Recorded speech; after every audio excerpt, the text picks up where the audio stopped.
Northampton Bangladesh অ্যাসোসিয়েশনের উদ্যোগে মহান বিজয় দিবস উদযাপন করা হয়েছে।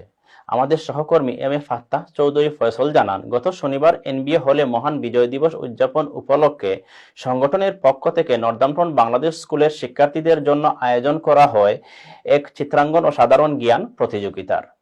আনন্দ চিত্তে শিক্ষার্থীরা এতে অংশগ্রহণ করেন। প্রতিযোগিতা শেষে বিজয়ী শিক্ষার্থীদের হাতে পুরস্কার তুলে দেন অনুষ্ঠানে আগত অতিথি এবং অভিভাবক বৃন্দ। এনবিএ সাধারণ সম্পাদক সলিসিটর জাবির মিয়া জেপির উপস্থাপনায় এবং এনবিএর সভাপতি আকিক মিয়ার সভাপতিত্বে অনুষ্ঠানের অতিথি হিসেবে বক্তব্য রাখেন কাউন্সিলর নাজ ইসলাম, বাংলা স্কুলের শিক্ষক এম এ রউফ, সাংবাদিক M A Fattah Chowdhury Faisal সহ অনেকে। অনুষ্ঠানে অন্যান্যদের মধ্যে আরো উপস্থিত ছিলেন আব্দুল আহাদ, সাবেক এনবিএর chairman M A Latif, Firoz মিয়া, বাদশাহ মিয়া, আলতাফ আহমেদ, মইনুল ইসলাম, অলি সহ আরো অনেকে। এ অনুষ্ঠান বাস্তবায়নে সার্বিক সহযোগিতা করেন এনবিএর কার্যকরী কমিটির সদস্য ইকবাল খান এমবিই, মুজাহিদ খান, হাকিম আলী মনসুর এবং আব্দুস সালাম।